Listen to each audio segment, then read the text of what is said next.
BCBAs, this is how you teach your trainees how to supervise, part 5. Now that your trainee can lead a session, program, and make decisions with data, it's time for the final level, family guidance. Because here's the truth. If they can teach the skill to a parent or caregiver, they're not doing treatment, they're teaching dependency. Don't teach it with long lectures. Start with 4 questions.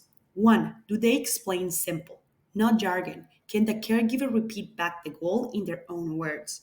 2. Do they model? The trainee demonstrate the exact steps that they want the caregiver to do. 3. Do they make the caregiver rehearse? This is the most skipped step. If the caregiver doesn't practice during the session, they're not being trained, they're just being informed. And 4, do they give feedback, specific, immediate, and kind? And that's BST again, but now your trainee is the trainer. That's how you build competencies that generalizes beyond the session. In the next video, I'll summarize the 4 steps, so don't miss it.